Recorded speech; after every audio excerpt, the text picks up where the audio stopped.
Bueno, buenos días. Ya casi termina el año.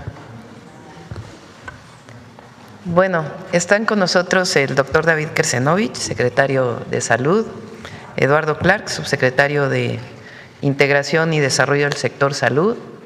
Ellos nos van a hablar del avance de trasplantes en nuestro país y también del incremento del número de residentes en México. Los dos. Antes de ello, bueno, está también José Alfonso Suárez del Real para Humanismo Mexicano, que ayer ya nos dio tiempo de cerrar con esta cápsula que normalmente tenemos los lunes. Y están en enlace en Oaxaca, en Ixtepec, Salomón Jara, Arturo Medina, bueno, el gobernador del estado de Oaxaca, Arturo Medina, subsecretario de Derechos Humanos, Zoe Robledo, director general del IMSS, Alejandro Schwartz, director general del IMSS Bienestar, y el doctor Gustavo Reyes Terán, también de el ISSSTE. Ellos nos van a dar información de la atención a las personas. El día de ayer, como saben, me trasladé a Oaxaca, estuve en el hospital del ISSSTE de Tehuantepec y en los hospitales del IMSS Bienestar y del IMSS de Salina Cruz. Y después estuve en la funeraria con las personas que lamentablemente perdieron a un familiar. Pues verificamos que estuvieran bien atendidas las personas que están en los hospitales. Ahora van a recibir la información y pues acercarnos y estar pues presentes con las personas que perdieron a un familiar, y acelerar también el proceso que había ahí con la Fiscalía, que son procesos tardados, y poderles pues informar a todos que a todos les vamos a seguir apoyando. El día de ayer también informé que se les dio un primer apoyo a todos para los gastos de estos días de 30,000 pesos. Hubo quien quiso malinterpretar esta información. Es un apoyo que se les da de manera inmediata para que no tengan gastos, que no tengan que ellos estar gastando de sus recursos, los familiares sobre todo, que están acompañando, pero evidentemente pues va a haber una reparación integral del daño si así lo deciden los familiares. Ese es un proceso que viene primero de la aseguradora del tren, y después lo que determine la Fiscalía. La Fiscalía tiene que determinar, ya en comunicación con las víctimas, esta reparación integral. A todos se les va a apoyar, tanto a las personas que fueron hospitalizadas o que aún están hospitalizadas, como a las personas que lamentablemente perdieron a un ser querido. Eso por un lado. Ahora nos van a dar más información. Hemos dispuesto a un servidor público por cada familia para poderlos estar apoyando de manera permanente.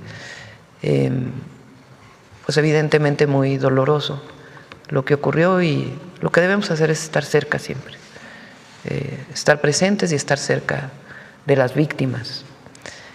Por otro lado, el día de hoy estuvo la fiscal en el gabinete de seguridad.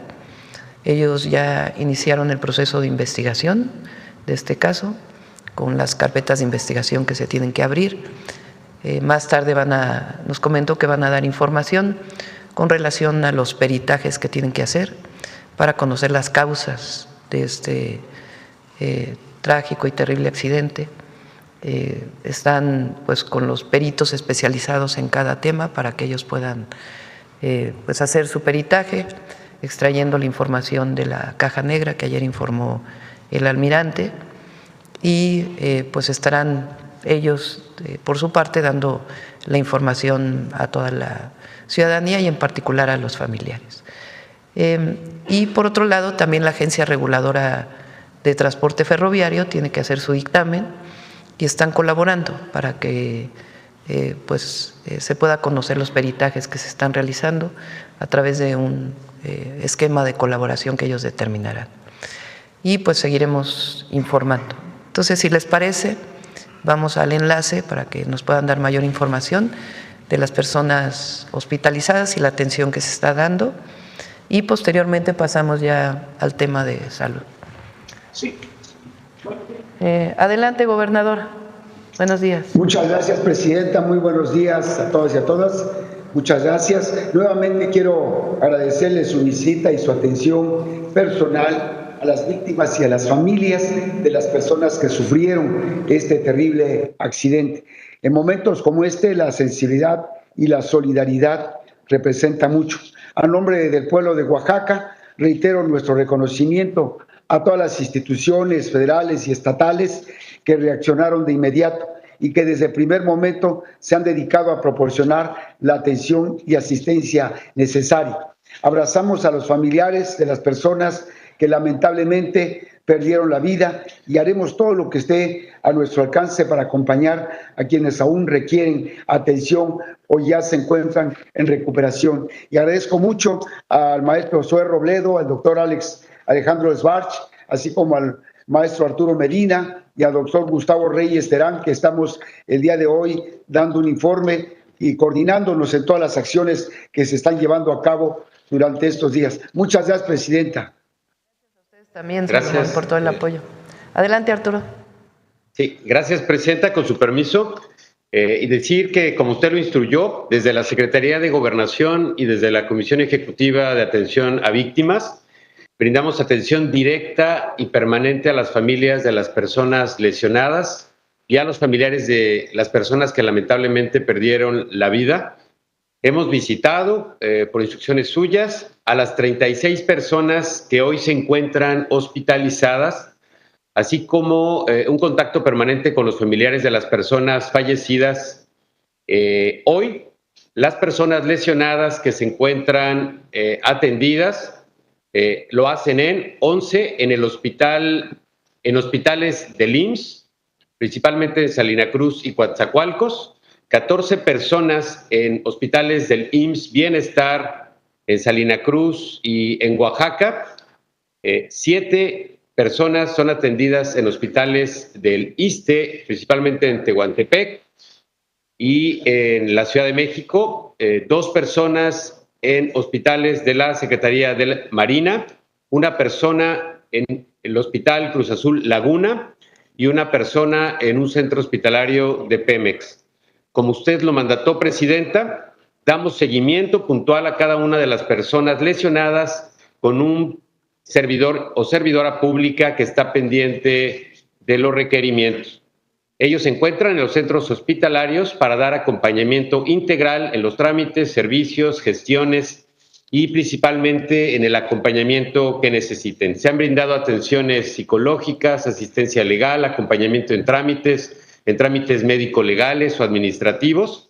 Y finalmente, informar a la población que para los familiares de las personas lesionadas se encuentra habilitada una línea especial de atención y seguimiento en la que a la fecha se han recibido 100 llamadas, mismas que se suman a las acciones de acompañamiento directo a víctimas y sus seres queridos. El teléfono, como ya se ha difundido en este espacio del pueblo, es el 55 22 30 21 06. Es cuanto, presidenta, y le doy el uso de la palabra al maestro Zoé Robledo. Muchas gracias, gobernador, subsecretario, compañeros. Presidenta, con su permiso, desde Ixtepec seguimos reportando los avances que tenemos de los pacientes que han sido atendidos en el Instituto Mexicano del Seguro Social. Desde el primer momento, todas las unidades activaron sus protocolos de emergencia. 2 hospitales del IMSS inicialmente fueron los que concentraron la primera respuesta: el Hospital Rural de Matías Romero por su cercanía y el Hospital General de Zona número 2 en Salina Cruz por su capacidad resolutiva.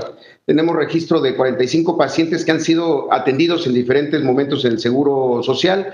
La gran mayoría de ellos han sido ya dados de alta. Siguen 11 hospitalizados, 7 en el Hospital de Salina Cruz, 3 en el Hospital General de Zona 36 en Coatzacoalcos, por ser originarios de ese municipio de Veracruz los pacientes, y la menor Astrid Jimena, que fue trasladada con éxito en una ambulancia aérea de la Secretaría de Marina e ingresada anoche en el Hospital de Pediatría del Centro Médico Nacional Siglo XXI en la Ciudad de México para recibir atención especializada por el tipo de lesión que tiene. Un paciente adulto mayor está siendo trasladado en este momento a la ciudad de Mérida, Yucatán, de donde es residente, para ser ingresado en la unidad médica de alta especialidad del IMSS en ese estado, con un traslado de la Secretaría de la Defensa Nacional. Se han intervenido exitosamente a 3 pacientes que lo requerían con fractura, que recibieron ya su operación, entre ellas la niña Regina de 3 años, que fue exitosamente operada aquí en Oaxaca, en el hospital de Salina Cruz. Y también señalar, Presidenta, que todos los pacientes ya fueron contactados, quienes están en los hospitales, por servidores de la Nación de la Secretaría de Bienestar para recibir el apoyo para la atención de la emergencia, y adicionalmente cada paciente cuenta con acompañamiento personal de un servidor público del Seguro Social para dar seguimiento a sus necesidades tanto médicas como administrativas, como las incapacidades laborales y temas personales de alojamiento y alimentación de los familiares que así lo necesitan. Quiero solo señalar que todos han contado con valoraciones de especialistas, de estudios de imagen que necesitan. El hospital de Salina Cruz cuenta con un laboratorio, con tomógrafo, con rayos X, con ultrasonido, y también se ha continuado y garantizado el abasto de medicamentos y de material de curación que ha sido necesario, e informar que también hemos fortalecido con más especialistas en traumatología y otras especialidades que se han incorporado de manera solidaria y voluntaria de otros estados, particularmente de la Ciudad de México, en el seguimiento. Seguimos atendiendo y seguimos informando, Presidenta, y tiene la palabra el doctor Alejandro Esbarcha. Presidenta, como informamos ayer, desde el primer momento activamos los protocolos de emergencia del IMSS Bienestar y seguimos muy pendientes de todas y todos los pacientes. La atención médica está garantizada y el seguimiento es permanente. La situación hospitalaria el día de hoy, en el Hospital Civil IMSS Bienestar, doctor Aurelio Valdivieso, tenemos 2 pacientes, están a cargo del departamento de neurocirugía de nuestro hospital y afortunadamente evolucionan de forma favorable. En el Hospital de Especialidades IMSS Bienestar de Salina Cruz, actualmente tenemos 9 pacientes hospitalizados. Este hospital, como usted pudo ver el día de ayer, funciona como hospital ancla y sede del Centro de Operaciones de Emergencia del IMSS Bienestar para esta contingencia. 3 pacientes hoy pasan a cirugía ortopédica, son los pacientes que usted pudo ver ayer y que ya cuentan con condiciones clínicas para poderse intervenir. Los otros 7 continuarán hospitalizados para completar esquema antibiótico y terapéutico. También iniciamos atención psicológica clínica intrahospitalaria como parte integral del tratamiento de las y los pacientes afectados. Sobre los ingresos previstos, en coordinación con el doctor Gustavo Reyes Terán, el día de hoy vamos a recibir a 4 pacientes más en nuestro Hospital de Especialidades de Salina Cruz, algunos para programación quirúrgica ortopédica. En los traslados realizados las últimas 24 horas, 2 pacientes fueron trasladados a nuestro Hospital Regional de Alta Especialidad en Oaxaca para manejo neuroquirúrgico avanzado. Son pacientes que identificamos una compresión medular compleja y los vamos a intervenir en valles centrales. Y 2 pacientes fueron trasladados al Hospital del IMSS Bienestar de la Niñez Oaxaqueña para valoración por el servicio de neurofisiología. Como usted lo ha instruido, Presidenta, vamos a seguir por acá recorriendo las unidades y a un pase de visita todos los días para garantizar tratamientos continuos y que las familias se sientan acompañadas durante este momento.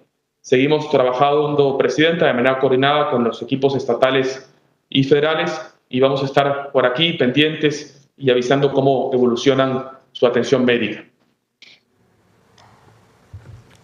Adelante, Gustavo. Gracias, Presidenta. Buenos días, gobernador, compañeros. Buenos días a todas y a todos. La Clínica Hospital de Tehuantepec del ISSSTE recibió a 7 pacientes el domingo por la noche. Fueron evaluados, estudiados, y ayer de los 7 pacientes se trasladaron 3 a un nivel superior de atención, 2 al Hospital Regional de Alta Especialidad de Oaxaca, del IMSS Bienestar, y 1 más anoche, casi a medianoche, al Centro Médico Nacional 20 de noviembre.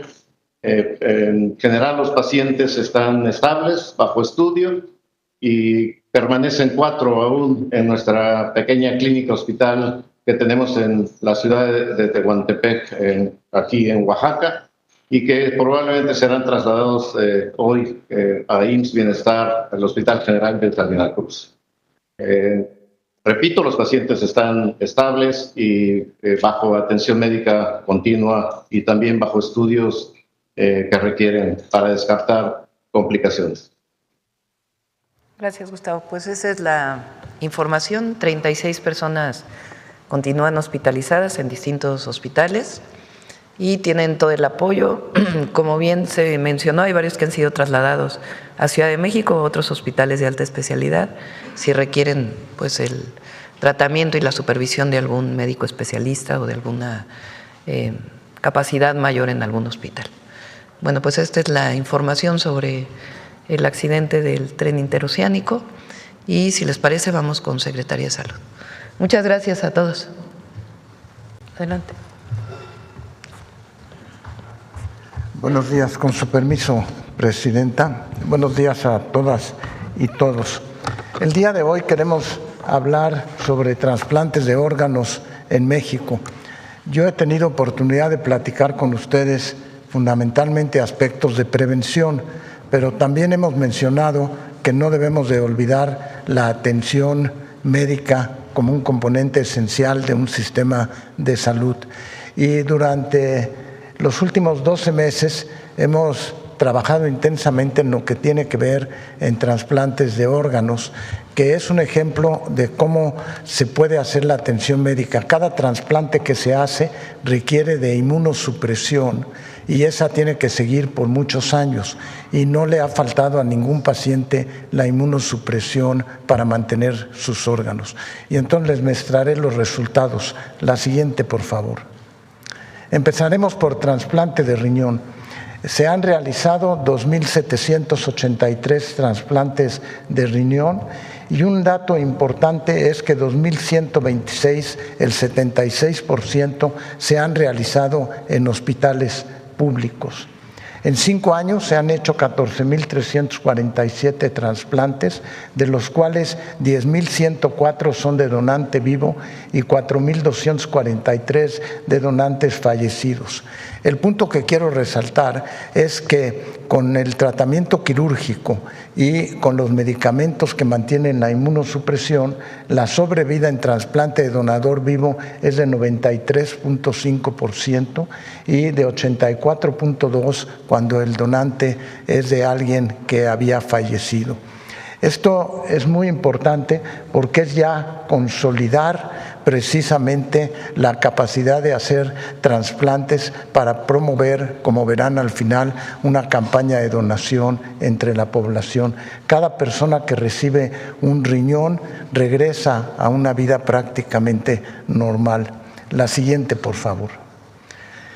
En relación a trasplantes de hígado, durante el 2025 se han realizado 245 trasplantes de hígado y de ellos el 76%, 187, han ocurrido también en hospitales públicos. En la sobrevida a 5 años es de 71.5%, lo cual cumple con los estándares internacionales con estos órganos. También les quiero hacer hincapié en que tanto en trasplante de riñón como de hígado pueden ser de donador vivo.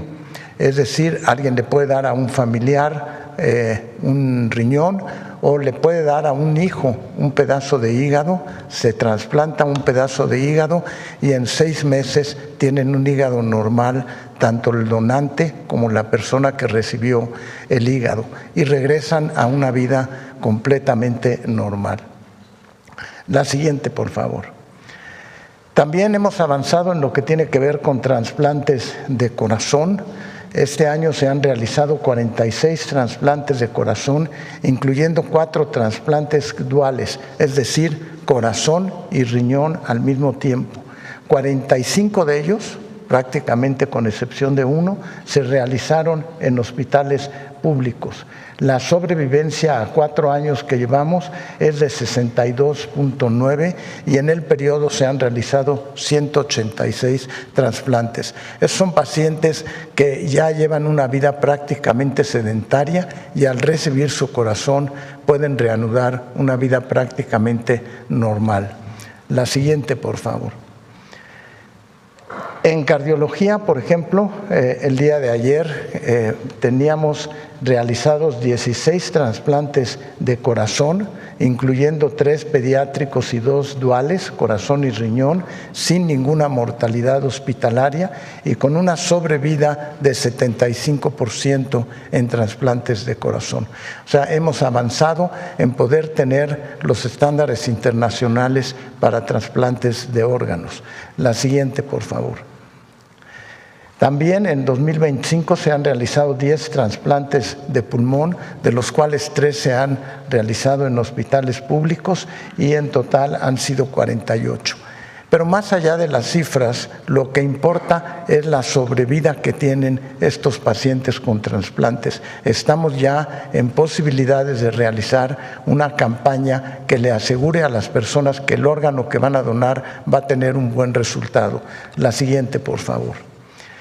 Y por eso mis últimas diapositivas tienen que ver con la necesidad de fomentar la donación de órganos en el país.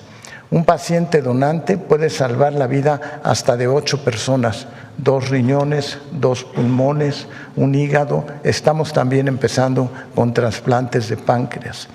La mayoría de los trasplantes de riñón, hígado y corazón se llevan a cabo en hospitales públicos, 76.7, por el costo que tiene todo ello y por el medicamento inmunosupresor que el sistema público les proporciona por los años por venir. Donar es trascender y uno de los lemas de la campaña será por un México sin lista de espera y también donar es trascender, infórmate, decide y compártelo con tu familia. La siguiente, por favor. Y termino con la posibilidad de registrarse como donador voluntario. Está el teléfono del Centro Nacional de Trasplantes, está la liga en la cual se puede acceder y también quisiera mencionar que se ha avanzado en forma importante en los aspectos legislativos para fomentar la donación de órganos, que es una manera de atender enfermedades crónicas terminales que queremos prevenir, pero que una vez que suceden tenemos una posibilidad terapéutica en el trasplante de órganos. Muchas gracias. Con permiso.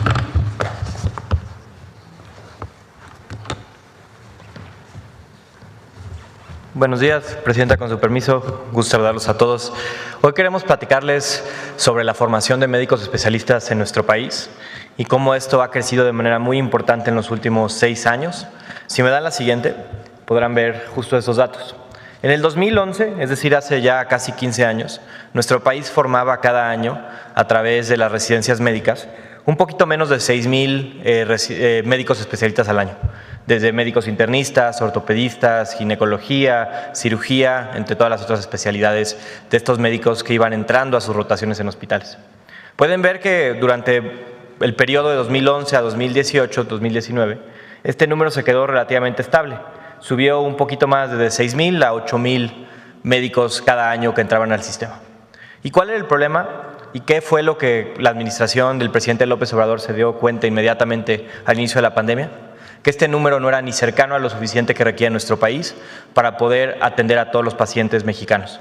Que los hospitales públicos que tenemos en nuestro país no tenían el número suficiente de médicos especialistas, no porque no estuviéramos en el 2020 poniendo recursos para hacerlo, sino porque durante décadas, y muy importante durante esos primeros años del siglo XXI, no estábamos formando al número suficiente de médicos especialistas en nuestro país para atender las necesidades de la población.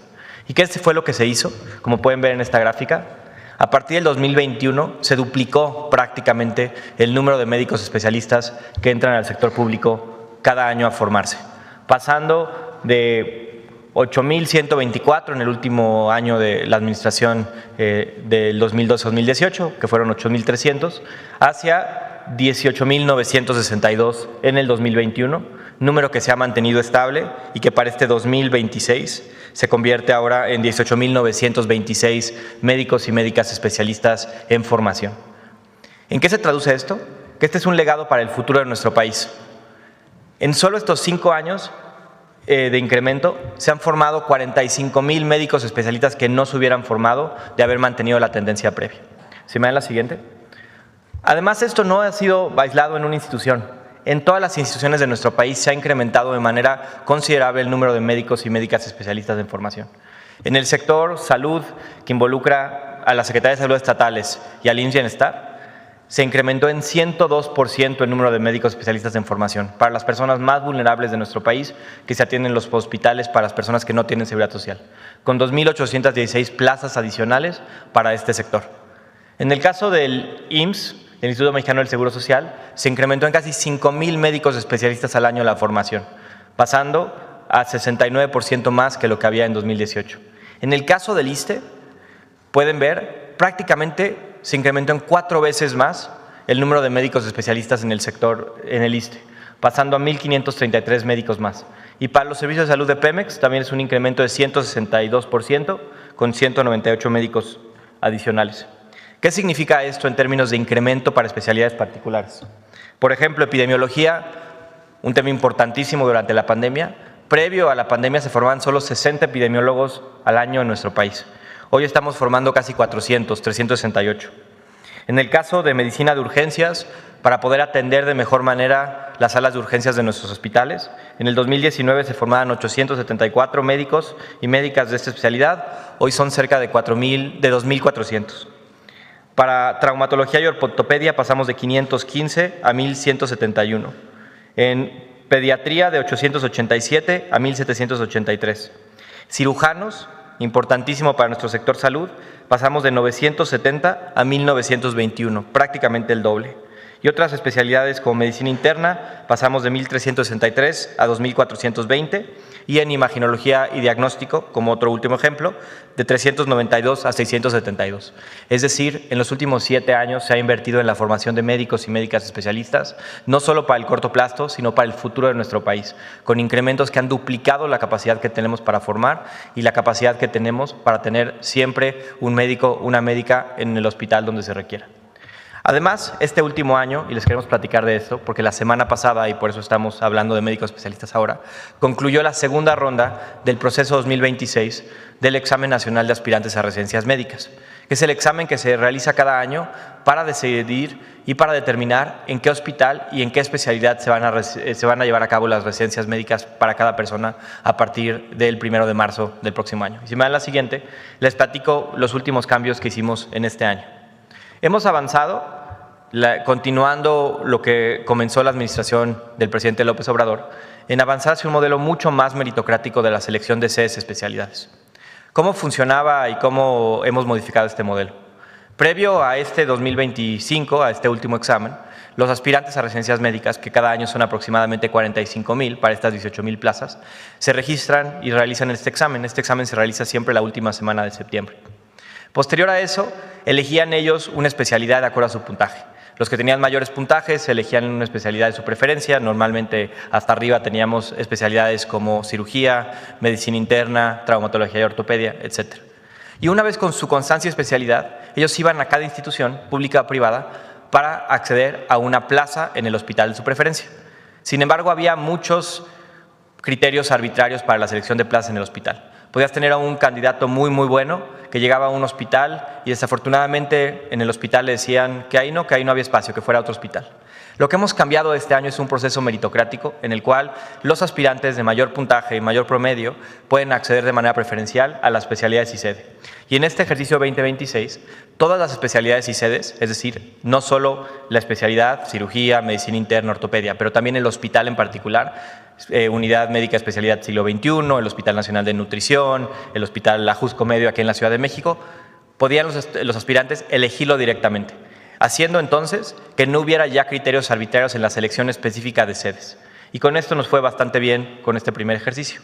De esta manera, los aspirantes visualizaron sus sedes y especialidades, confirmaron aquel lugar donde querían realizar su especialidad y recibieron inmediatamente de manera digital su constancia para iniciar su especialidad en este 2026. Este es un modelo en el cual todos los aspirantes entran bajo las mismas reglas, siempre y cuando cumplan con los prerequisitos de cada sede, todos ven la misma información disponible, no hay ningún tipo de favoritismo y elimina la incertidumbre de procesos posteriores en la elección de la sede. Con este nuevo modelo aspiramos tener mucho mejor número de residentes, mucho menor deserción de residentes que renuncien a su sede por alguna razón u otra. Se llevó a cabo la primera ronda entre el 20 y el 31 de octubre, completamos la segunda ronda, que es el proceso en el cual ya prácticamente se asignan todas las sedes este pasado 19 de diciembre, y habrá una ronda adicional para las pocas sedes que queden vacías en la última oportunidad del 18 de febrero, y iniciarán a partir de marzo este ciclo escolar 2026. Para reforzar, son prácticamente el doble de aspirantes que los que había hace 7 años. ¿Vale? 3 veces. Son 3 veces más de los que había en 2011. Y sí es importante decir que esto no simplemente son médicos que están atendiendo en los hospitales, es una inversión del Estado mexicano para médicos que van a trabajar en nuestro sector salud durante 20, 30, 40 años. Es un cambio transformacional que nos permite tener más y mejores residentes, más y mejores médicos y médicas en todos los hospitales públicos de nuestro país, y con un foco siempre sigue en lo público, no en lo privado. Muchas gracias.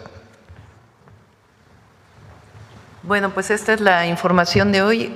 Quiero agradecer ayer que estuve platicando con las personas en los hospitales, a los bomberos y protección civil, en particular de Matías Romero, que fueron los primeros que llegaron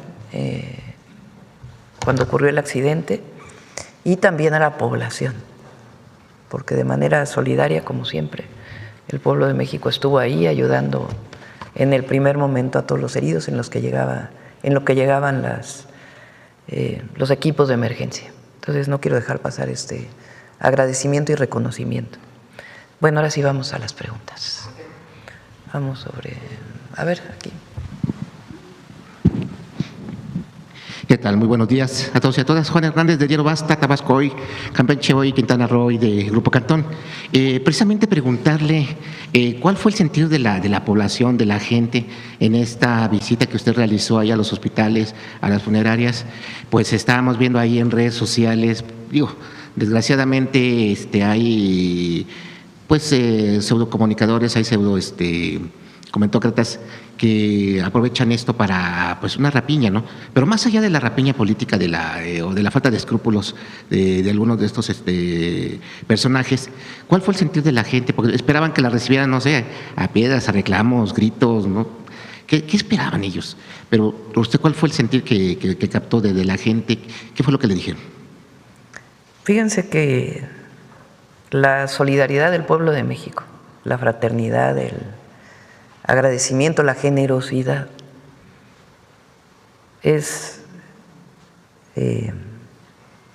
quita el aliento.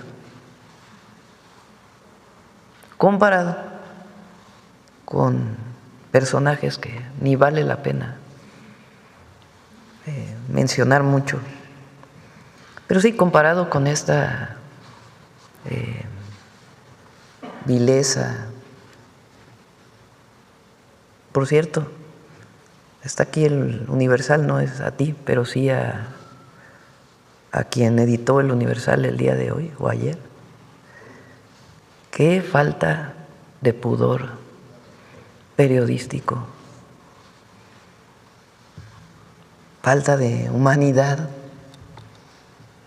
sin consultar a las víctimas, publicar sus fotografías. No lo pongas. No. De verdad es victimizar. No, es inhumano, falta de ética, de solidaridad, es una bajeza. O el Reforma, que ya son especialistas también en vías de ferrocarril. Pero lo del Universal hoy sí me pareció, de verdad. ¿Cómo se atreven sin preguntarle a las víctimas? ¿Cómo?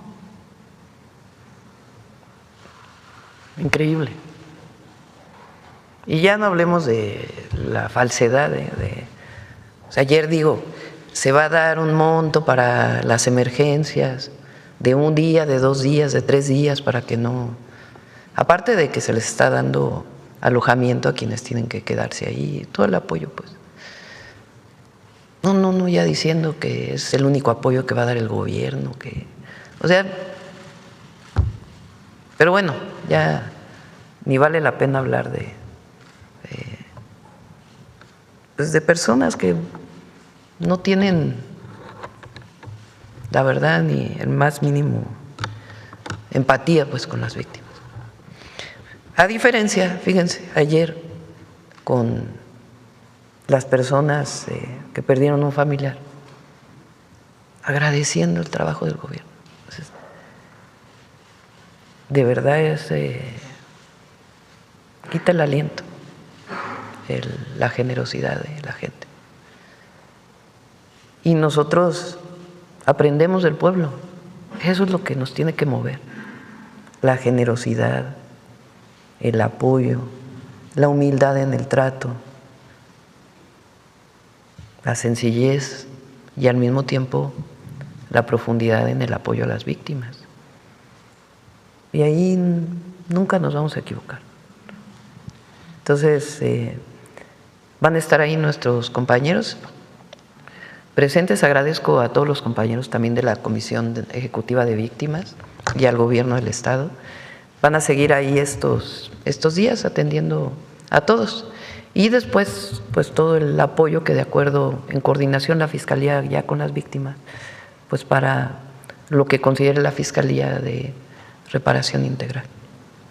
Mencionaba esto, Presidenta, porque bueno, ayer usted mencionaba que el 2025 que está por finalizar fue un año complejo, fue un año difícil, pero se le ha visto a usted en situaciones de, bueno, de tensión, de emergencia, estar ahí al frente, ¿no? Cosa que no veíamos con otros expresidentes, en donde, bueno, ocurría el desastre, estaban el primer día y después ya se desaparecían. A usted le hemos visto semana con semana, día con día, sale de la mañanera, se va a los recorridos, sale de alguna reunión, va a los recorridos.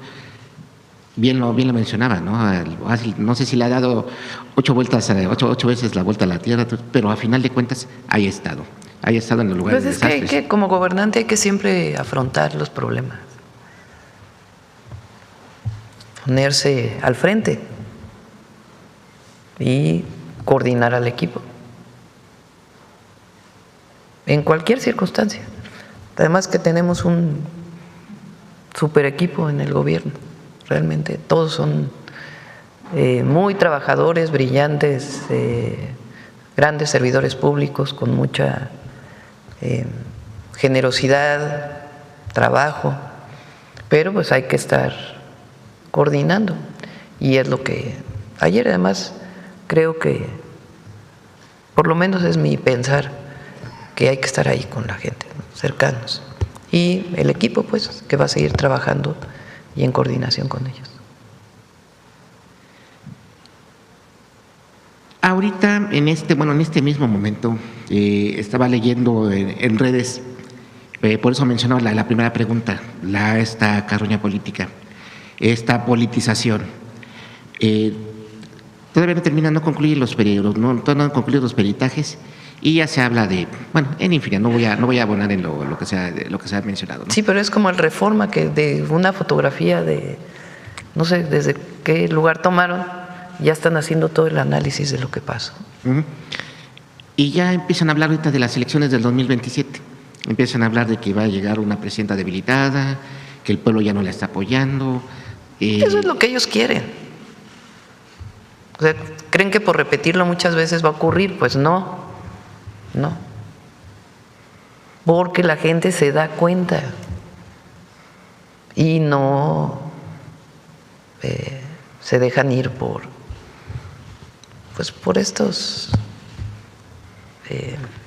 esta visión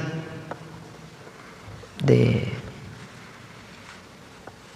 falsedades, noticias e interpretaciones, porque ya dijeron qué fue lo que pasó, ¿no? Sin hacer un peritaje. Entonces nosotros somos muy responsables. La responsabilidad es lo que nos caracteriza, la cercanía, el amor al pueblo y cumplir con los compromisos que hicimos. Y así vamos a seguir, y mientras sigamos así, la gente va a estar cerca, porque el gobierno está cerca. Perfecto, bien. En un segundo tema, en lo que es el ámbito del sector salud, ¿Cuál es el balance que ahorita tienen? Igual lo mismo es un tema muy sensible que le han estado golpeando constantemente, una y otra, pero ¿cuál es el balance que ustedes hacen? Ahorita que mencionaban de los médicos y especialistas, pues tal parece que la memoria es muy flaca, se les olvida que durante muchos años no hubo formación de especialistas. Preguntarle al secretario de Salud o al subsecretario, ¿realmente en qué áreas eran las que eran más sensibles? Y eso lo comento porque también me tocó ser reportero de salud, y una de las principales quejas de los familiares, una de las principales quejas pues incluso de cualquier área, era: no hay especialistas, o toda la carga se va hacia el médico de primer contacto. Entonces, realmente, ¿cómo se ha ido abatiendo esta pues falta de especialistas, ¿no? Hablábamos que incluso de que faltaban neumólogos, faltaban cardiólogos, faltaban N infinidad de especialistas. ¿Cómo encontraron? Es que fíjense, pasa la gráfica de los especialistas. Ahora le doy la palabra al doctor Kersenovich. Fíjense, aquí está 2011.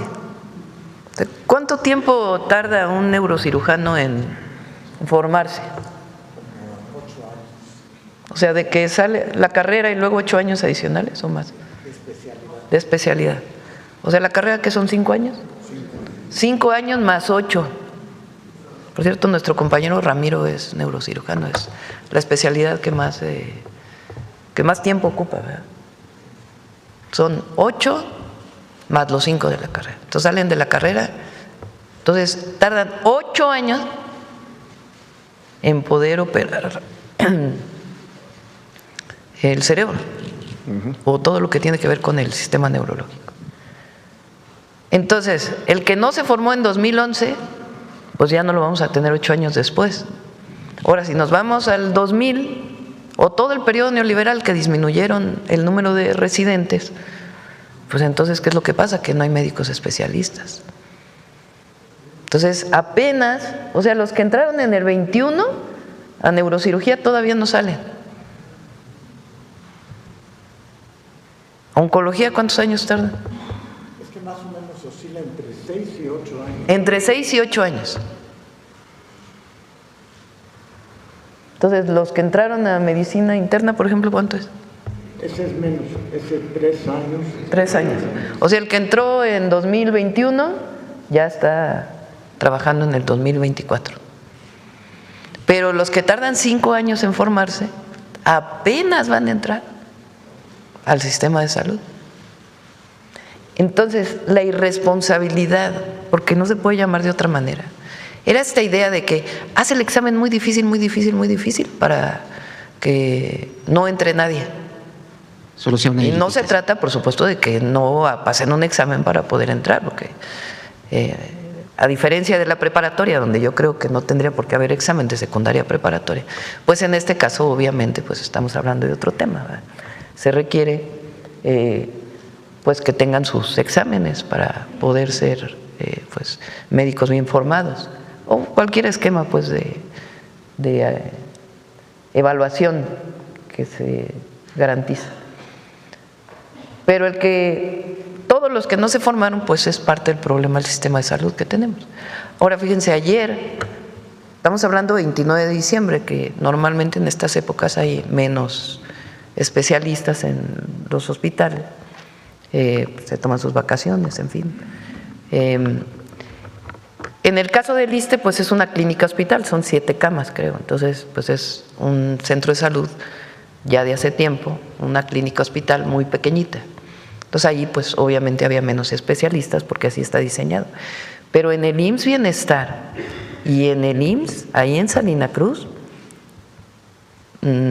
prácticamente todos los especialistas estaban. Y ahí donde faltaba un especialista particular, pues, o con cierta especialidad, lo llamaron de la Ciudad de México y fueron para allá. O se trasladó al paciente a un hospital más especializado. Pero, y la gente agradecida por el trato de los médicos, las enfermeras. David, no sé si quieres comentar algo más. Bueno, pues precisamente en lo que presentaba yo de trasplante, cuando un especialista en cirugía llega a hacer trasplantes, ha pasado por todos esos años de preparación Y por eso comentaba yo que para poder fomentar la campaña de donación de órganos, tenemos ya que tener la posibilidad de que el trasplante sea exitoso. Y realmente da gusto ver que tenemos posibilidades de trasplante no nada más en la Ciudad de México, sino que existen en Monterrey, existen en Guadalajara, existen en Sonora, existen en muchos sitios del país la posibilidad de llevar a cabo trasplantes. Y ese es el ejemplo de un especialista bien formado, de alta especialidad. Entonces, si queremos avanzar en la calidad y seguridad, tenemos que tener la formación de recursos humanos y necesitamos diseminarlos por todo el país a los especialistas. No nada más médicos de atención primaria, que es muy importante y en lo cual hemos insistido en prevención, pero también en la atención especializada. Aprovechando que está en el uso de la palabra, doctor, ¿usted ve viable que en un futuro inmediato o no muy lejano se pueda institucionalizar la donación de órganos ya en toda la población? ¿O qué es lo que faltaría? Yo creo que lo que nos falta es estimular las campañas de donación de órganos y reconocer que hay donación de órganos vivos y hay donación de órganos que fallecieron. Y es muy importante tener un equilibrio entre ambos. Y, por ejemplo, en riñón vienen nuevas estrategias que se llaman trasplantes dominó.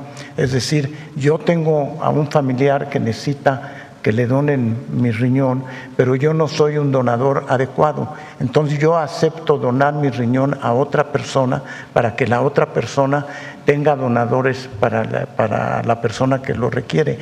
Entonces tenemos esas posibilidades. Un hígado puede servir para donar a varias personas, porque nomás se requiere un lóbulo del hígado para hacerlo. Entonces sí veo en el futuro un avance muy importante. Y también esto ya echar a andar un poco más la investigación. Existe la posibilidad de trasplantes que no sean necesariamente de humanos, sino fortalecer el crecimiento de órganos. Pero eso es investigación, es otra cosa. El avance más importante es la inmunosupresión, porque eso es lo que hace que las personas toleren un trasplante de otro órgano. Muchas gracias. Finalmente, doctora, presidenta, ¿habrá mañana? Vamos a ponerlo a votación ahorita. Terminemos. Bueno, finalmente, a nombre Esa del era Grupo la pregunta que todos querían hacer. Bueno, muchas gracias. A nombre del Grupo Cantón, de Miguel Cantón Cetina y familia, muchas gracias. Saludos a la familia Cantón. Y pues feliz año nuevo. Muchas gracias. Gracias. Adelante, ¿quién más? Ahora vamos por acá. A ver, la compañera. Muchas gracias, presidenta. Jimena Mejía, de Grupo Imagen. Consultarle, presidenta, el gobierno de Estados Unidos atribuyó el ataque a un atraque de embarcaciones de Venezuela usadas presuntamente para el narcotráfico. ¿Cree que esta presión que hemos visto de Estados Unidos derroca al presidente Maduro? Bueno, ya es mucha especulación, ¿verdad? Lo que nosotros tenemos que decir es que no estamos de acuerdo con las intervenciones, y menos pues militares, ¿verdad? Esa es la Constitución de nuestro país y eso es lo que vamos a seguir defendiendo. ¿Tendría que haber un llamado en la región para apoyar a Venezuela o tendría que ser un tema que resuelva como nación? Pues sí, y como hemos dicho, Naciones Unidas tiene que tomar un papel mucho más protagónico en estos casos. Por último, preguntarle, presidenta, ¿cuáles serán las prioridades de su gobierno para este 2026 en materia de avanzar en las políticas públicas para avanzar en la equidad de género en el país? Bueno, con relación a las mujeres vamos a fortalecer, son varias acciones, ¿no? La parte de concientización a mujeres y a hombres. La cartilla de las mujeres ha funcionado muy bien y vamos a seguir trabajando sobre esa línea en las escuelas particularmente, secundarias, preparatorias, en lo que tiene que ver con la igualdad y la no violencia. La red le llamamos Tejedoras de la Patria, que es una red muy grande de mujeres que son solidarias con otras mujeres y se hacen pues grupos de trabajo, de lectura, de apoyo entre mujeres en todo el país. Este año se hizo un ejercicio muy importante, se hicieron muchísimas asambleas, ya va a venir Citlali a platicarlo, en plazas públicas, en espacios públicos, para que las mujeres, ya sea con carta, escrito o de manera verbal, dijeran qué creían que hacía falta para tener una política mayor de protección a las mujeres. Ese trabajo se está analizando para poderlo presentar y a partir de ahí pues tener más apoyos a las mujeres. Y por otro lado, pues el trabajo que se está realizando jurídico, las abogadas de las mujeres, los centros libres. El próximo año nuestra meta es llegar a un centro libre por cada municipio del país. Ahí nos ayudan presidentes y presidentas municipales y gobernadores y gobernadoras, y la idea es poder llegar, pues, no sé, por lo menos a 2,000 el próximo año. Agradezco, buen día a todos. Gracias. Bueno, vamos por acá. A ver, la compañera que siempre pregunta de salud, cuando viene de salud. Gracias, Presidenta. Muy buenos días a todas, a todos, a todes. Liliana Nolia, Pulso Saludable. Presidenta, quisiera hacer una remembranza de que habitualmente cuando se habla del trasplante de órganos existen historias de terror y se habla de que existe un supuesto tráfico de órganos en el país y en el resto del mundo. Los trasplantólogos, a quienes he tenido oportunidad de entrevistar, desechan esta idea, esta forma de alguna manera de intimidar al individuo, y me gustaría que el doctor David Kersenovich nos explicara, porque no es tan sencillo como se piensa, ¿no? Le quitan al individuo el órgano, se lo llevan y se lo pasan a alguien más. Así no funciona, se necesitan primero expertos, equipo de especialidad, pero lo más importante son líquidos especiales. Cada órgano requiere de un tratamiento diferente y tienen una vida útil. Entonces creo que es un buen momento para que el doctor nos explique que esto no pasa y que se deje de estar pensando que esto del tráfico de órganos es una realidad, porque científicamente es imposible. Eso sería mi primera pregunta. Gracias. Sí, su comentario es muy importante. No me dio tiempo de presentar en esta ocasión, pero para que un hígado o un riñón o un corazón se puedan trasplantar, las personas tienen que tener pruebas de histocompatibilidad, porque si no se trasplanta el órgano y aunque se le dé la inmunosupresión, se rechaza. Por eso es muy importante hablar de sobrevidas de 5 años, porque esos ya son órganos que han madurado y pueden seguir. Incluso hay gente que tiene 15 o 20 años de trasplante y puede suspender la inmunosupresión. Pero su pregunta es muy importante, porque el tráfico de órganos no es nomás agarrar y decir aquí hay un órgano y se lo pongo. Tiene que tener pruebas de histocompatibilidad, si no va a fallecer en menos de un año la persona. Por eso cuando alcanzamos índices de sobrevida de 75% o más, estamos asegurando que es con calidad y seguridad ese órgano que se trasplantó. Gracias, doctor. Y aprovechando que estén al micrófono, me gustaría preguntarle cuál es la incidencia, más bien la prevalencia de las enfermedades más importantes en el país que llevan al individuo a requerir de un órgano porque el que tiene ya no sirve. Pues prácticamente la mayoría de las enfermedades crónicas no transmisibles. Por ejemplo, tenemos una larga lista de espera de gente que tiene insuficiencia renal y que requiere órganos. Por eso hay que fortalecer la campaña, requiere riñones. Tenemos también un gran número de enfermedades metabólicas que afectan al hígado, no nada más el consumo de alcohol, sino también las alteraciones metabólicas, y la lista de espera de hígados es también muy importante. Tenemos también enfermedades pulmonares crónicas obstructivas que requieren de un trasplante, y vemos la cantidad de gente cada vez más con sobrevida de más años, y todos vemos gente que depende de oxígeno. Entonces, la posibilidad de dar más trasplantes de pulmón regresan a una vida normal.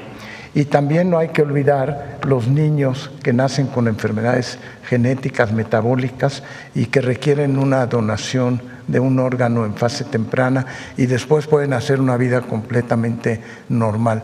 Ahora, esos son trasplantes de órganos sólidos, pero también tenemos trasplantes de órganos no sólidos, como son, por ejemplo, trasplantes de médula ósea, que sirven mucho para tratamiento de leucemia en niños, y vamos a lanzar una campaña ya con el Seguro Social de trasplantes de córnea que tienen que ver con aspectos que conducen a la ceguera. Entonces, hay muchas posibilidades y es muy importante, por lo tanto, la donación de órganos. Doctor, ¿y en el país se utiliza, se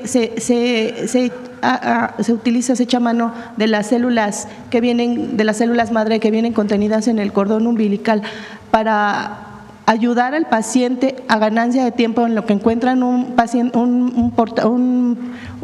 donador compatible, o es para curar al paciente?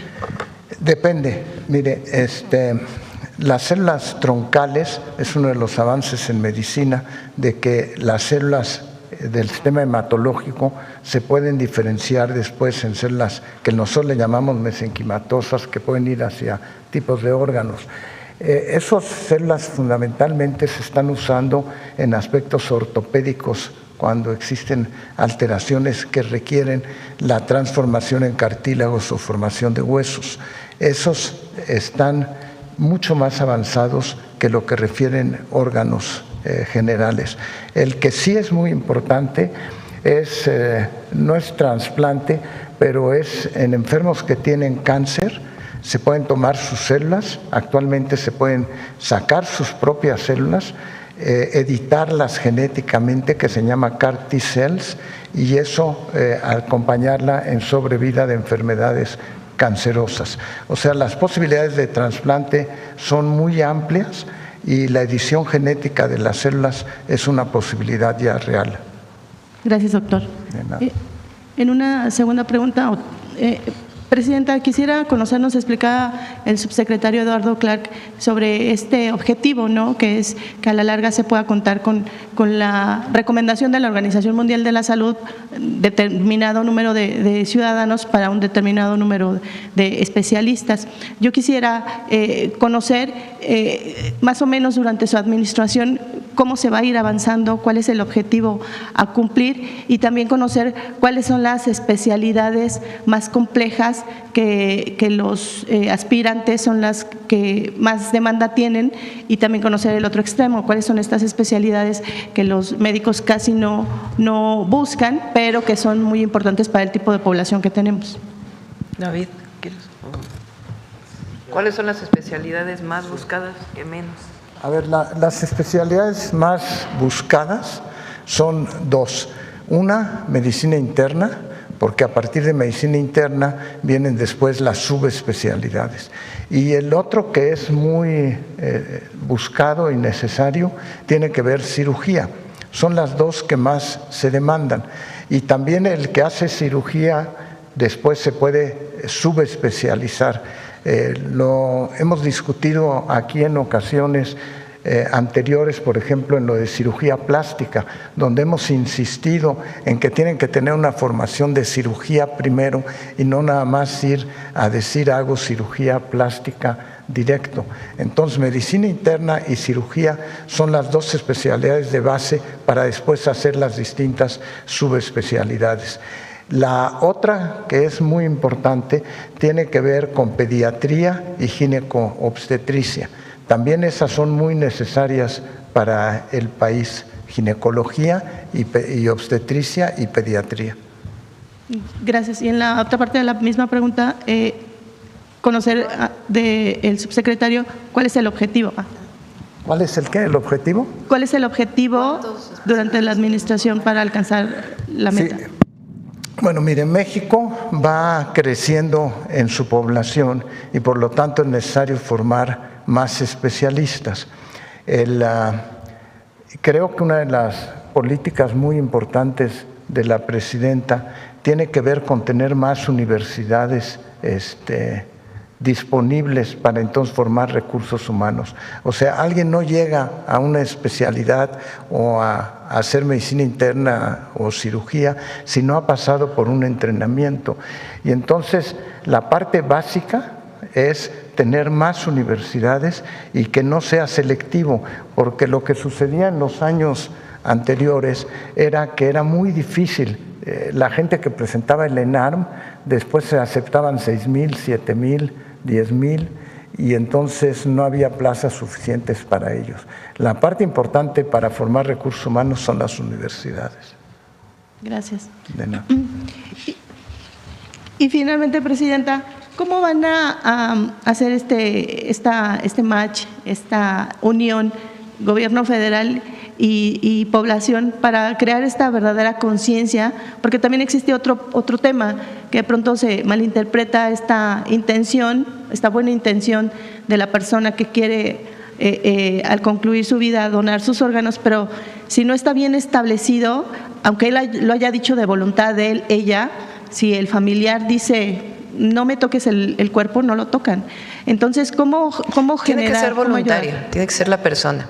Entonces, una de las opciones que estamos revisando es, ahora que vamos a hacer la credencialización para el Sistema Universal de Salud, que ahí la persona pueda firmar, si así lo desea,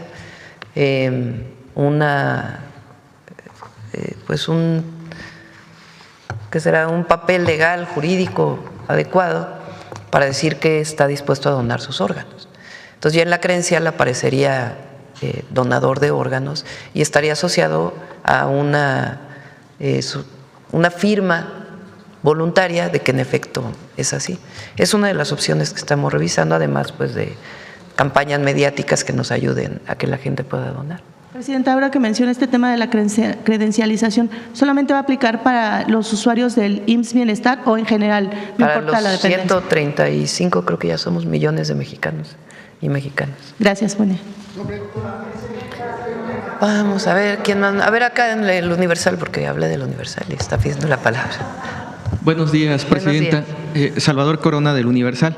Ante este lamentable hecho, yo quisiera preguntarle, hoy justo también publicamos el Universal, si se va a tomar en cuenta las observaciones que tuvo la Auditoría Superior de la Federación respecto a las deficiencias que se mencionaban en ese informe del 2019 durante la construcción de la línea Z del tren interoceánico. ¿Se tomarían en cuenta para la investigación del incidente? ¿Quién hace la investigación y con qué protocolos? Hay dos entidades que tienen la responsabilidad de hacer la investigación. Una es la propia Fiscalía General de la República. Para hacer los peritajes requiere expertos, no un experto en vías, un experto en locomotoras, un experto en fin, los expertos que se requieran en operación. Requiere expertos, si los tiene son los que están en la Fiscalía y si no, pues contrata expertos externos que le ayuden a hacer este dictamen de la causa de por qué hubo este accidente. Entonces, una es la Fiscalía, la otra es la Agencia Reguladora de Transporte Ferroviario, que se rige por protocolos internacionales frente a situaciones como esta. Y ellos van a hacer también una revisión y la idea es que puedan también estar en coordinación con la Fiscalía. Y por supuesto, si hay elementos que tengan que ver con una irregularidad, pues entonces se irían a los antecedentes, pero ya sería la Fiscalía para ver si se encuentran responsabilidades y cuáles son las responsabilidades. Pero no depende de la presidenta de decir tienen que usar esto, tienen que usar aquello. Son protocolos internacionales que se siguen frente a situaciones como la que vivimos. Presidenta, en otros hechos ferroviarios o incidentes o incluso del metro, pues se han solicitado la intervención de comisiones internacionales para la investigación. En este caso, ¿no se podría llamar a alguna comisión? La Fiscalía tiene esa atribución y buscará a los expertos correspondientes para poder hacer el análisis. Lo que sí ayer le comenté al almirante secretario, creo que es muy importante, es que se tenga una certificación externa para cuando queramos utilizar nuevamente la vía para transporte de pasajeros, sobre todo. Es decir, que una vez que se haga el dictamen, venga hay varias certificadoras internacionales de vías para poder garantizar pues que la vía y las locomotoras están en buen funcionamiento para que pueda nuevamente operar el tren. Y si ahí hay recomendaciones de lo que se tiene que hacer para mayor seguridad, pues que se tomen esas recomendaciones. Entonces está coordinándose la Secretaría de Marina, que es quien opera el corredor interoceánico, con la Agencia Reguladora de Transporte Ferroviario para buscar una certificadora internacional que certifique la vía para poder… tenía sus certificados, pero ahora pues vamos a buscar a la mejor certificadora para que si hace recomendaciones de qué es lo que hay que hacer en estas curvas, si hay alguna otra recomendación para hacer más segura el recorrido, pues que lo tomemos en cuenta y que se haga. Presidenta, la fiscal o incluso de la agencia ferroviaria le comentaron en cuánto tiempo podrían llevar a cabo estas investigaciones de los peritajes. Pues no nos mencionaron las fechas, pero pues esperamos que sea pronto, ¿verdad? Que no se lleve mucho tiempo para poder conocer la causa y si encuentra alguna responsabilidad de la Fiscalía, pues que se proceda. Ok, mientras tanto, ¿las demás líneas del tren interoceánico estarían funcionando? Están funcionando, de todas maneras se está haciendo una revisión más exhaustiva, pero sí están funcionando. Ok, Presidenta, bueno, en el tema en redes sociales pues se ha comentado que si van a mandar a citar a exfuncionarios o incluso a los que eran de las comisiones honorarias de supervisión en este proceso de la investigación que lleva a cabo la Fiscalía o incluso pues en coordinación con la Marina, ¿no?, que tiene a cargo el tren interoceánico. Sí, la Fiscalía tiene que hacer una investigación responsable. Entonces, primero, el dictamen técnico de qué ocasionó el accidente. A partir de ese dictamen técnico de qué ocasionó el accidente, pues el deslinde de responsabilidades. Y ahí pues tendrán que, si es el caso, llamar a quien decidan llamar a pues dar su testimonio. Ok, Presidenta, en otro segundo tema y con esto termino, en enero arranca formalmente la revisión del TEMEC. Formalmente, pues quisiera preguntarle si el presidente Trump un día antes de que usted acudiera a Washington dijo que si se podría dejar expirar o incluso elaborar un nuevo acuerdo. ¿Esto se lo comentó en esta reunión que tuvo en Washington, en esta reunión trilateral? No. Lo que tenemos es la participación del representante de USTR, el embajador Greer, en el Senado de los Estados Unidos, que es muy importante reconocer esta declaración, porque ahí, ya relacionado con la revisión del TEMEC, ahí dijo claramente que el TEMEC ha sido benéfico y que hay algunos temas que ellos consideran que es importante perfeccionar. Entonces nosotros estamos con esa declaración y además la comunicación permanente que hay entre el secretario Ebrard y el embajador Greer y también el secretario de Comercio y también ahora el secretario del Tesoro de los Estados Unidos. Igual, usted en la mañanera, después de esta reunión que tuvo con los presidentes, había mencionado que se creó o se nombraron representantes. No sé si se nombraron nuevos representantes para la revisión del TEMEC o, del gobierno de México. No, el presidente Trump nos mencionó tanto al primer ministro como a mí que siguiéramos trabajando, porque hablamos de cómo seguir coordinándonos, que siguiéramos trabajando tanto con el secretario de Comercio y el embajador de Tratados Comerciales, como con el secretario del Tesoro, el secretario Bessent. Entonces, digamos, son las tres instituciones con las cuales trabaja tanto el secretario de Economía mexicano, como la Secretaría de Relaciones Exteriores, como el secretario de Hacienda. Ok, ¿y ustedes ya están listos para esta revisión del TEMEC? No, digamos que son conversaciones que continúan. Lo que tiene que haber pues es ya la formalidad y pues ya se ve, lo mencionaremos esto. Yo espero. Pero que se para defina. Cualquiera de los dos escenarios, si es una revisión o un nuevo tratado, ¿México está preparado para este proceso? A ver, un nuevo tratado tendría que pasar por los congresos. Desde mi perspectiva es difícil que esto vaya a ser así. Nosotros creemos que va a ser una revisión, puede ser compleja en algunos temas, pero va a ser una revisión. Y ahí pues es el equipo que tenemos en el gobierno y si necesitamos algún otro apoyo, pues se buscarán apoyos. Normalmente empresarias también participan en estas revisiones y también los convocaremos. Okay. ¿Va a salir este fin de semana a gira, Presidenta? Vamos a ir el sábado, probablemente vayamos a Tlaxcala, estamos definiendo, vamos a seguir visitando el avance de preparatorias de Universidad de Rosario Castellanos y también vamos a hacer algunas otras supervisiones. Sí, vamos a salir sábado y domingo. Gracias, presidenta. Gracias. Sobre el tema, a ver el compañero que no ha preguntado. Gracias, presidenta. Agradecerle primero la solidaridad con mis paisanos oaxaqueños. Muchas gracias, porque estuvo el Estado mexicano, estuvo la presidenta, pero estuvo sobre todo la doctora Claudia. Preguntarle, presidenta, sobre el tema de salud. El gran problema que tenemos los mexicanos, particularmente en mi estado de Oaxaca, es la diabetes.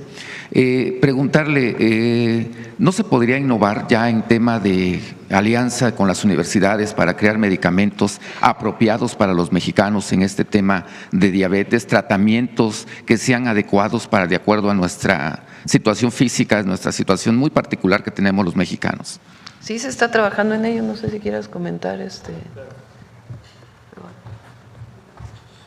Con su permiso, presidenta. Efectivamente, el portafolio y los medicamentos para enfermedades crónicas no transmitibles, particularmente diabetes y hipertensión, es uno de los que más intensamente hemos estado trabajando tanto con el IMSS Bienestar, con el IMSS, con el ISSSTE, hacia los protocolos nacionales de atención médica. Y la compra 2025-2026, pero muy importante, la que sigue hacia 2027 y 2028, contempla no solo una compactación, es decir, comprar menos tipos de medicamentos, sino comprar los medicamentos de mayor innovación en el mundo. Esto incorpora no solo medicamentos que hoy están disponibles en México, sino medicamentos que en el mundo están siendo muy efectivos para la diabetes y hipertensión. Particularmente un grupo de medicamentos que se llaman anti-GLP-1s, que son increíblemente efectivos para reducir muchas de las complicaciones asociadas a la diabetes en particular y al sobrepeso, y que son parte de lo que ya estamos mandando hoy de manera mucho más hacia las clínicas. Y por instrucciones de la presidenta también hemos avanzado, y esto daremos información más adelante cuando esté más concreto, hacia los proyectos de la propia manufactura de muchos de estos productos innovadores en nuestro propio país, no solo para reducir los costos, sino para incrementar el acceso, que es lo que verdaderamente importa, que más mexicanos y mexicanas tengan acceso a medicamentos más innovadores que les permitan tener un mejor resultado en salud. Entonces es un tema que estamos trabajando y que en el IMSS Bienestar ha avanzado muchísimo en estos últimos 6 meses, ya que las rutas de la salud que entregan medicamentos a todas las unidades de primer nivel, cerca de 6,000 unidades cada mes, ya incorporan este tipo de medicamentos más innovadores. Y también desde la… Gracias, Eduardo. También se está trabajando con la Secretaría de Ciencia, Tecnología e Innovación y Secretaría de Salud en investigaciones propias que llevan su tiempo, pero que es indispensable que se sigan desarrollando. Tanto en equipos médicos se destinan muchos recursos, por ejemplo, para los equipos de hemodiálisis. Entonces, el Instituto Mexicano del Seguro Social tiene un equipo de trabajo para el desarrollo de equipos propios de hemodiálisis. Ahí tienen que participar la COFEPRIS, institutos de investigación, pero el objetivo es que haya nuevos equipos de hemodiálisis desarrollados por el propio Estado mexicano, que pueden estar en su momento en coordinación con alguna empresa para su desarrollo posterior, pero que no se destinen tantos recursos porque solamente 2 empresas los comercializan en México y se suben muchísimo los precios.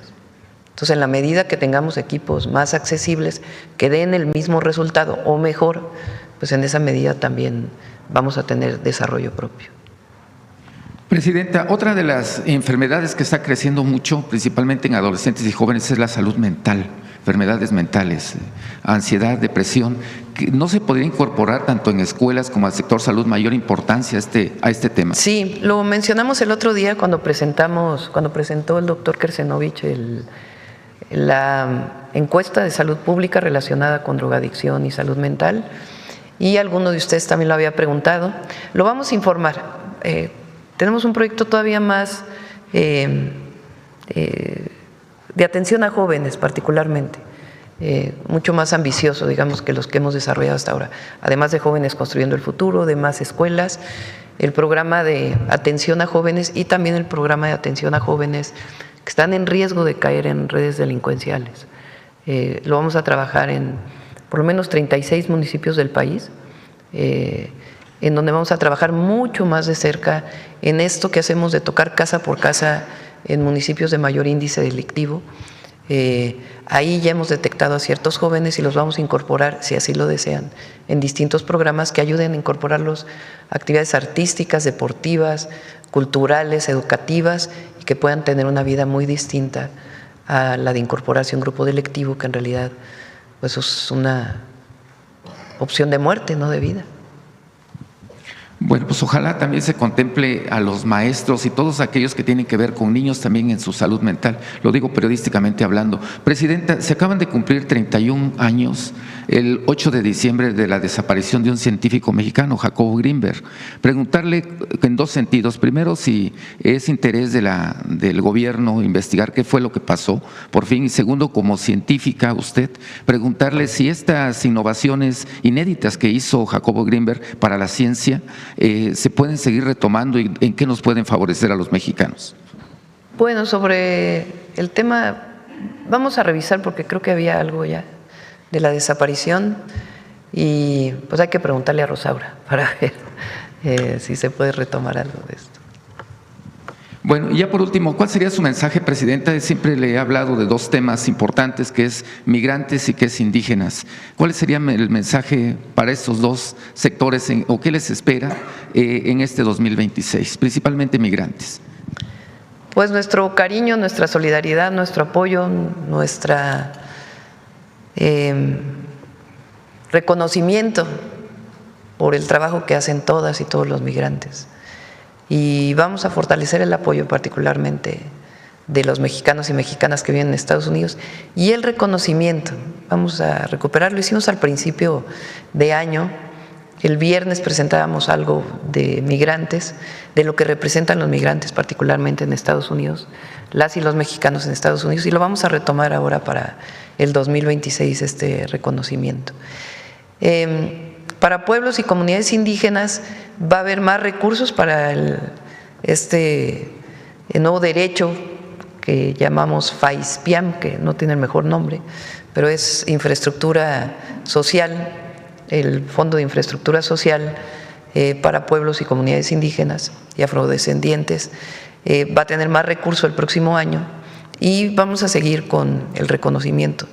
Estoy ya por terminar el libro del presidente López Obrador de Grandeza.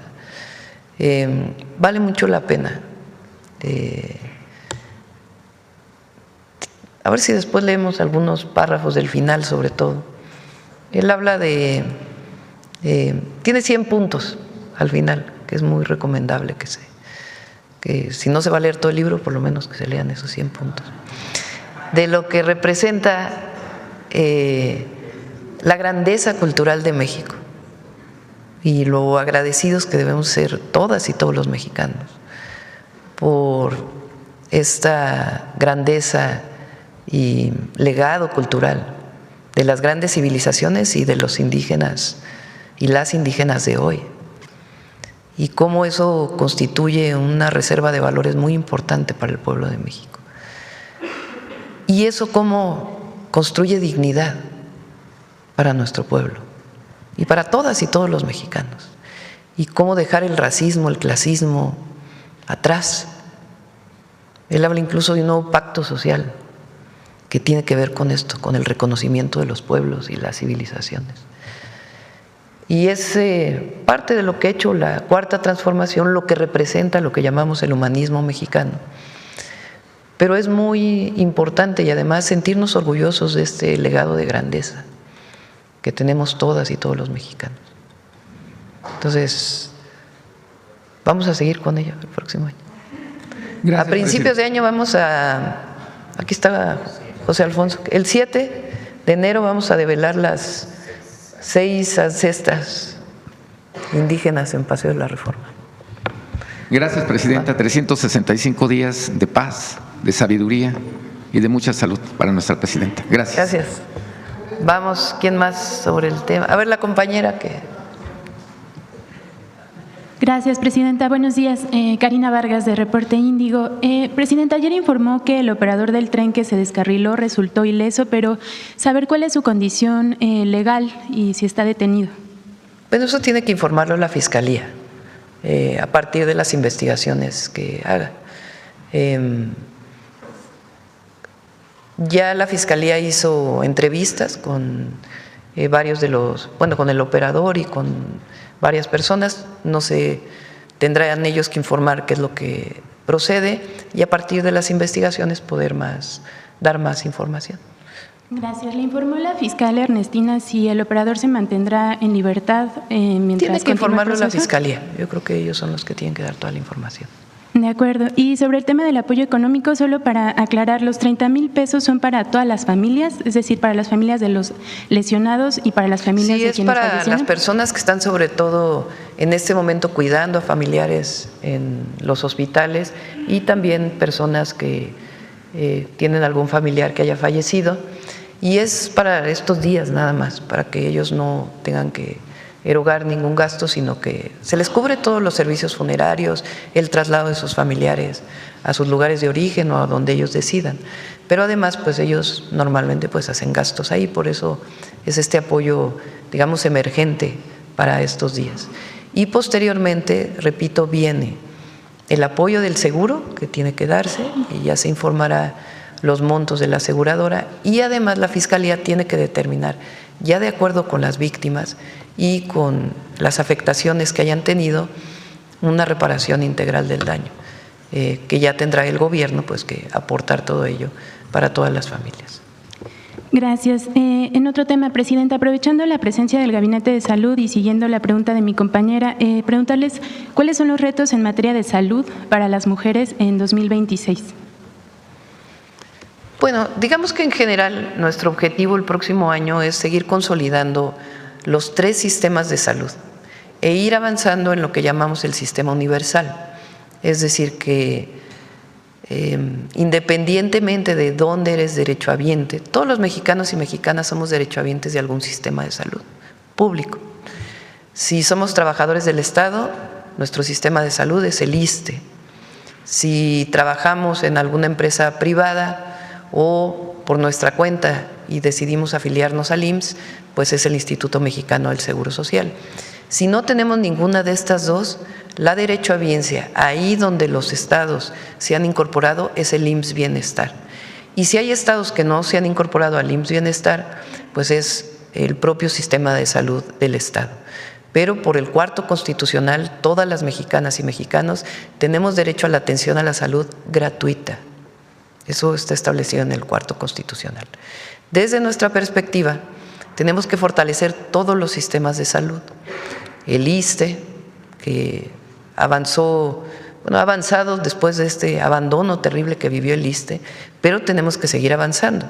Ayer, por ejemplo, las enfermeras de el Hospital Clínica del ISSSTE en Tehuantepec, pues me decían que muchas de ellas son eventuales, que llevan trabajando ya muchos años como eventuales, y ellas lo que desean pues es una mayor seguridad en su empleo y que les permitan pues toda la seguridad social.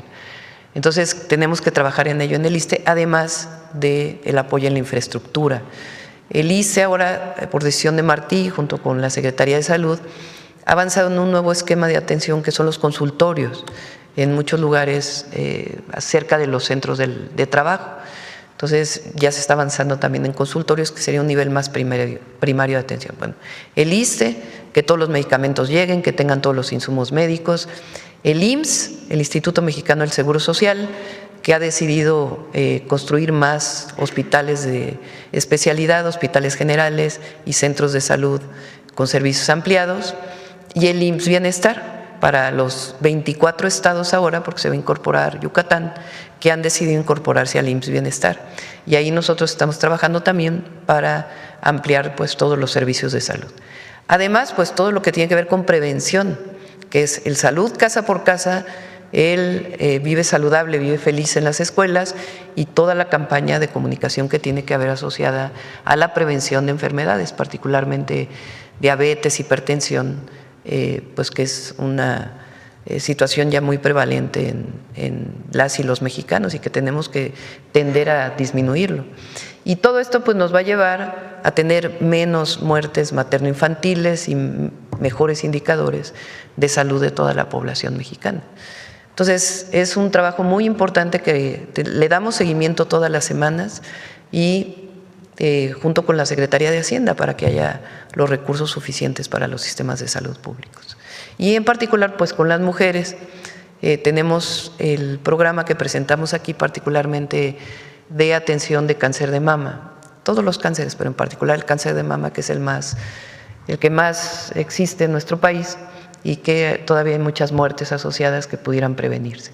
Entonces, hicimos un programa y se va a seguir atendiendo a las mujeres.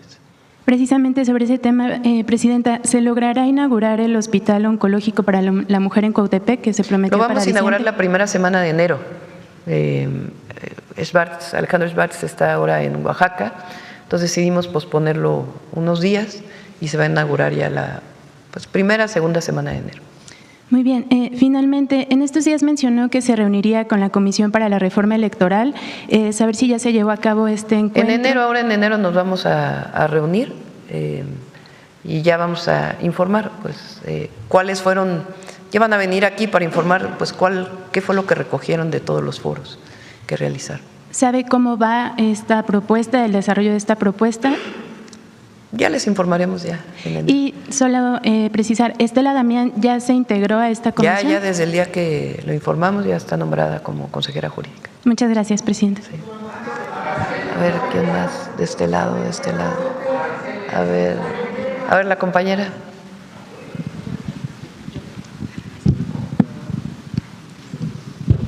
Muchas gracias, Presidenta. Graciela Bravata, de Ahora Noticias.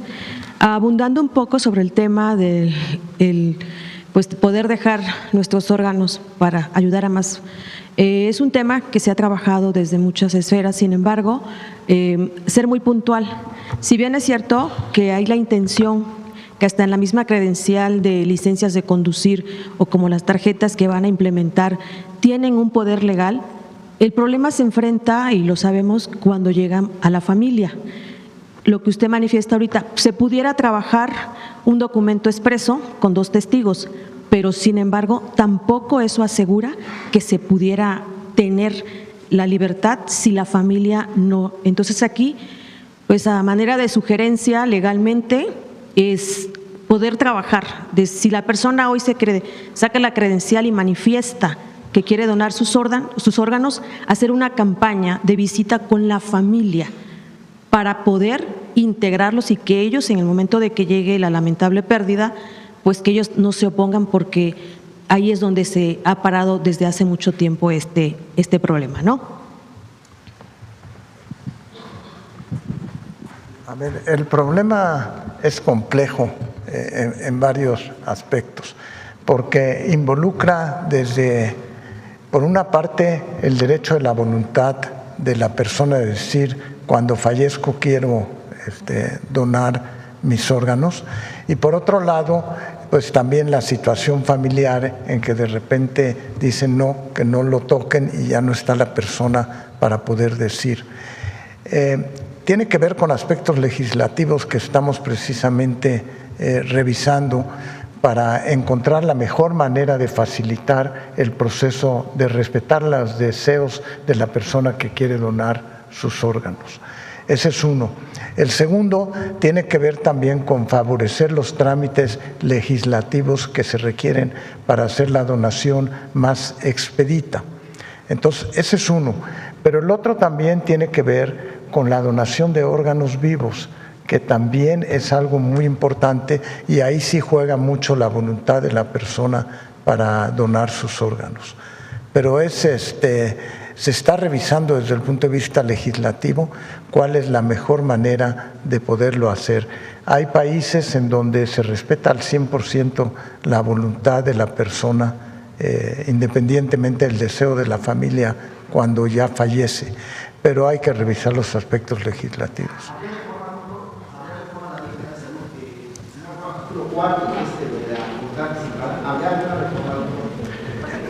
Sí, la voluntad anticipada es un avance ya importante, y como dice la presidenta, hay que revisar todo eso, y eso es algo de lo que proponemos hacer en este año en forma exhaustiva para aumentar los índices una vez que ya tenemos buenos resultados en la donación. Claro, y bueno, es seguir trabajando porque la mentalidad dice, hay en otros países, efectivamente hay en otros países, pero se hizo una labor tremenda para poder llegar a las cuestiones legislativas que hoy lo permiten.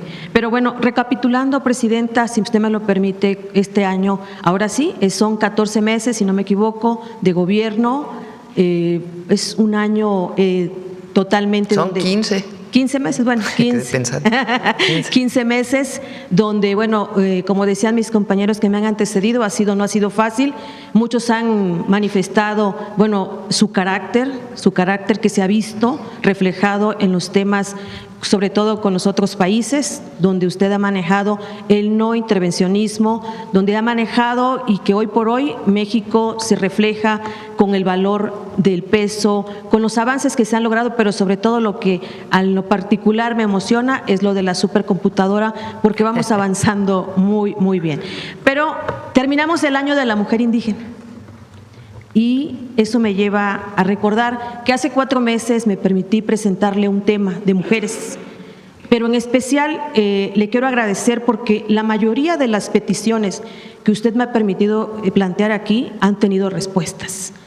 En unas lamentables, que hasta el día de hoy no nos entregan el cuerpo, y en otra, en el caso de la que recaía de la Femintra, la revictimizaron. Lejos de avanzar, retrocedió tremendamente. Derechos Humanos dijo que no tenía facultad, dividieron el expediente, lo mandaron a Puebla, la volvieron a hacer lo que le hicieron revivir el caso de la violación que tuvo. Usted lamentablemente pasó una situación que hoy va a ayudar a todas las mujeres para que esto llegue a nivel, pues que se siga por oficio, pero sí le quisiera pedir, por favor, Presidenta, si pudiera, independientemente de que Ingrid y la secretaria Citlali, la verdad han sido espléndidas, me han atendido en cada caso de estas mujeres, también aquí Adriana, la verdad mis respetos, o sea, han puesto pues la casta, pero en este caso especial de Femintra, ni siquiera… ¿En Puebla? Se dividió el caso porque era una violación en Estados Unidos y otra aquí en Puebla. Entonces Femintra dividió el expediente y lo pasó a Puebla, a Tapachula. Después lo trajimos otra vez a Puebla y resulta de que hoy le dan más largas y más largas, todo porque la persona que es el violador es una persona pudiente políticamente del Partido Verde Ecologista. Y lamentablemente Ingrid, en lo especial, por instrucciones de la secretaria Citlali, nos ha cobijado, nos ha hecho acompañamiento, pero ahorita se ha de recordar que yo le pedí de favor que este caso en especial, si no los podía atender en ese momento su consejera, que era pues la licenciada Ernestina Godoy. Hoy ella afortunadamente está al frente de la Fiscalía y que sirvan estos micrófonos y pedirle a usted, por favor, si nos pueden apoyar para que esto salga. Lleva 2 años el caso, 2 años, y no es posible que siga estancado. Avanzó, se movió cuando lo planteamos aquí, pero lamentablemente retrocedió, la hicieron otra vez vivir esos momentos y lejos de ayudarla, la revictimizaron. Se acaba el año de la mujer y vemos muchos avances y ojalá que esto no quede en el tintero. Ahora sí que me permito a manera de… Lo revisamos, como mujer personalmente y le pedimos a Ernestina a ver si también puede ayudar a la fiscal. Muchísimas gracias. Hace unos días que estuvo aquí la secretaria Citlali, dijo que estaba firmando convenios de colaboración con varias empresas, precisamente para ayudar a colaborar a que no se siga ahora sí que violentando a las mujeres que tenemos la necesidad de trabajar en distintas áreas. Y este es el caso que me gustaría ponerlo también de su conocimiento, si pudieran extender ese tipo de acuerdos con la empresa Sambors.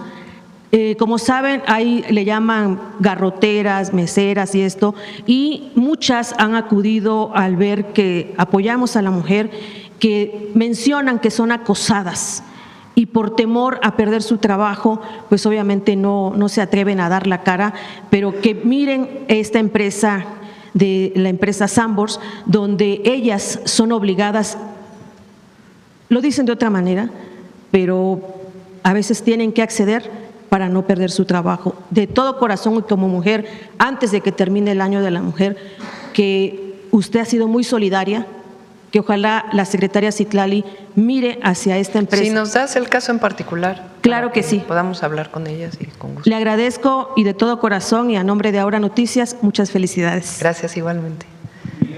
Vamos. Ya preguntaste mucho en esta semana. A ver, vamos con el compañero que no ha preguntado. Y después la votación. Buen día, Presidenta. Jonathan Lozada, en la red y Máxima FM. Ahora que hablaba del libro Grandeza del presidente Andrés Manuel López Obrador, hace algunos meses se confirmó el hallazgo de Zacbalam, que es la ciudad perdida de los lacandones rebeldes en la selva lacandona, un sitio que permaneció oculto por más de 300 años. El descubrimiento pues, fue resultado de un proyecto internacional avalado por el INAH gracias a un modelo predictivo de un arqueólogo chiapaneco. Y la relevancia del hallazgo trascendió fronteras, incluso fue documentada por National Geographic y por Discovery Channel en Expedition Unknown, en el episodio The Lost City of the White Jaguar. Más allá del valor arqueológico, el descubrimiento creo que tiene un significado profundo en la identidad histórica de México, pues permite visibilizar la memoria de la resistencia y la aportación de los pueblos originarios a México. ¿Cómo concibe, Presidenta, su gobierno que hallazgos de esta magnitud contribuyan a revalorar la historia de los pueblos originarios y a fortalecer una narrativa nacional que pueda permitir reconocer también a la ciencia mexicana como una herramienta clave para recuperar, proteger y resignificar esa identidad?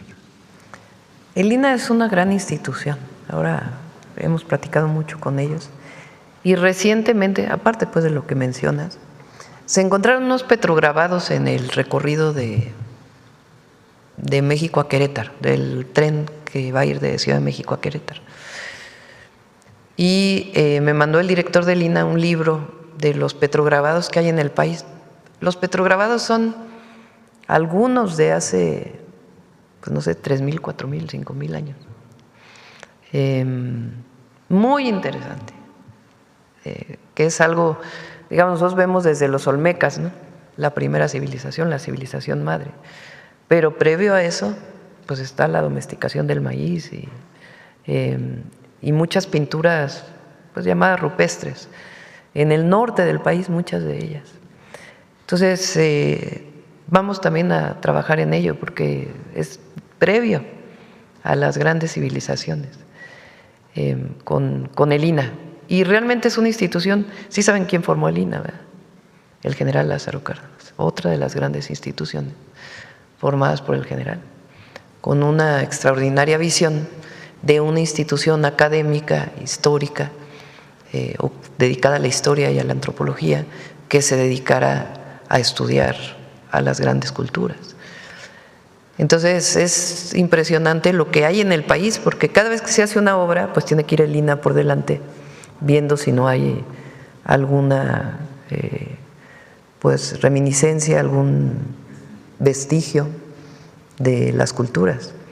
Y en el Tren Maya de carga también que se está haciendo, pues ahí también se han encontrado muchísimas vestigios, ¿no? Entonces sí, vamos a seguir apoyando a INAH. De hecho, 2025 fue un año clave para la arqueología mexicana de norte a sur, desde los hallazgos en el norte, obviamente todo lo del Tren Maya como iglesia vieja, incluso en Chiapas, y muchos también, muchas recuperaciones. Este año se recuperaron más de 2,100 sí, muchísimas. objetos. Ya vamos a invitar a Lina también y a Diego, sí, para que, bueno, y a Claudia Curiel, para que platiquen de todo lo que se recuperó este año exactamente. Sí, fueron más de 2,100, de hecho, entre objetos arqueológicos y documentales de varios países que, pues, de alguna manera, a través de un acercamiento con México, Secretaría de Relaciones Exteriores también, ¿cómo se puede institucionalizar, Presidenta, esta estrategia para que la restitución, digo, hay muchas más piezas en el mundo, desgraciadamente en ciertos años, en ciertas décadas, salieron muchas piezas del país, pues de manera ilegal, pero ¿cómo se puede institucionalizar esta estrategia para que la restitución del patrimonio sea una política permanente del Estado mexicano, más allá de las valiosas entregas voluntarias, por supuesto? Sí, bueno, vamos a darle la palabra al experto y de una vez acabamos con